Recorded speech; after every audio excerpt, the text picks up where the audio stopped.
The hot stove continues cooking. Let's talk about more San Diego Padres trade rumors, ideas, thoughts, and why I think that A.J. Preller might be pulling a little misdirection sleight of hand about where he's really headed. What's going on, everybody? Christian Pedersen back with another episode of Padres Digest, a show that some of you are very nice about in the comments section. Other views are quite mean about whether or not I deserve this job. But hey, altogether, glad to know that there are others out there willing to talk some Padres baseball with us. If you want to hit subscribe, it would be much appreciated. If not, no worries.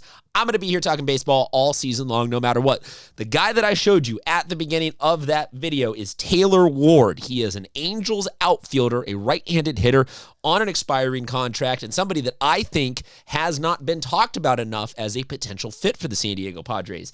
He's on a list of Jeff Passan's top fits for the Padres. Jeff Passan is somebody that is an MLB insider, so does actually know more about me than this. Know more about this than me. Might know more about me than this. I don't know what that means, though. He knows more about this than I do. He also is somebody that needs to generate content to get clicked on for a living. So whether or not any of these names on this list are any more or less potential or real or whatever the verb you want to put is, I don't really care. I like talking about all of them because it's fun to play general manager. A.J. Preller is somebody that plays everything incredibly close to the vest, and I don't think that any of us are telling the truth if we say, oh, we know what A.J. is going to do. So it's just fun to talk about. Taylor Ward is somebody who also I think really fits off this list because he is a guy that is generating interest from other people, but he is not a sweepstakesy guy. He is let me just see if the numbers can speak for themselves. Here is Taylor Ward's stats as of right now this season with the Los Angeles Angels. So the power is there. The average is not. And for a guy who is in his 30s, these numbers are probably they're okay is probably the best way to put it. The thing is, they are a massive upgrade for the San Diego Padres, and not necessarily for a lot of other contender teams.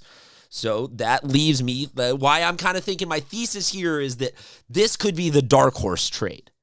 The Angels are a team that is stuck seemingly under their ownership with just never wanting to make a move past signing one or two big free agents at a time, and I think is easily willing to talk themselves into being a squad that, we're accumulating all these little pieces and prospects, and eventually they're just going to forget that Mike Trout's 47 and that they wasted his entire career. But that is another rant for another day. So we go through all of this, as always. Also, drop comments with all of these trades. What do you think about Ward? Who do you think we should give up for Ward? But the contract that I'm talking about here, where I say that he is somebody that is not necessarily generating a huge market for, is a guy who's hitting 230, making $7 million a year, and is 31, going to be 32, heading into arbitration next year.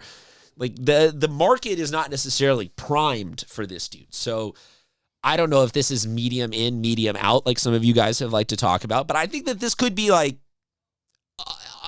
a very gettable piece where we do a cease deal, and maybe there are other pieces that I don't need to like snowball, but I think the cease deal could be like a big one, and then Taylor Ward falls into we could dish a minor league, not LDV, but a minor league infielder, a minor league pitcher, and a Bogaerts or a Kolek or somebody else like that that's like, the future looks brighter for that trade than the now, but we plug in a guy who, in the here and the now, is a right-handed, can play outfield and DH, and absolutely cranks the ball. Because that's ultimately, and again, drop the comment as we go on all of this, but to me, that's what the Padres most desperately need. Out of anything that we're asking them is they just need some pop.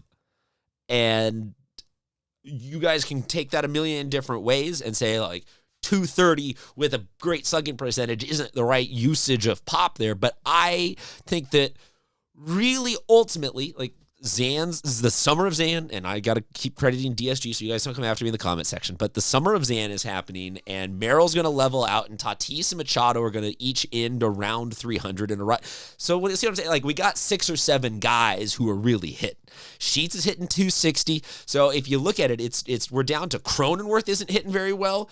Diaz/Maldonado isn't hitting well, and then whoever's in our DH spot is not hitting well. The Cronenworth thing is either going to be its own trade, and that's why I say hit the subscribe, because we've got a lot of videos on this, and I don't want to branch out on massive tangents. The Cronenworth thing might clear itself up. The catcher thing, there are no crazy things to do bargain basement for the catcher-wise. We got to go out and get like a big deal on a Langoliers or someone like that. We got other videos you can go check out, but the DH thing, if we're talking about like one spot in the order going from hitting 210 with no pop to hitting 230 with a pretty decent shot that he's going to get a hold of one, maybe that's only a sac fly. Maybe that's a big fly. Whatever it is, it being a ball hit to the outfield, maybe I am just so desperate and delusional for any semblance of offensive prowess that I'm just like, I'm happy with warning track fly balls, meaning a sac fly brings in a run or something like that. But I kind of like, strikeouts are useless outs. Ground balls are dangerous outs. Fly balls can be productive outs. Is that. So I'll take power plus productive outs as a DH fix in the short term. Plus, I really do believe that sometimes a guy just needs new place, new vibes, new coach, new this, new whatever it is. Sometimes you just need to shake it out. We just need to all just do a little something like this, and you wind up in a better mindset, a better spot. Baseball players are psychosomatic, temperamental idiots sometimes, and just like, oh, like I needed a new place, boom, take off. Or just needed a hit, needed someone behind me to protect me or ahead of me to have some runners on, whatever it is. So I'm betting Taylor Ward, if he comes here, we can get him relatively cheap. Like anyone where we're dishing 2 or 3 players for one guy is not cheap, but he is a situation where the Padres ownership has talked a ton about how this offseason they are not going to be looking to add a ton. So we can bring Ward in.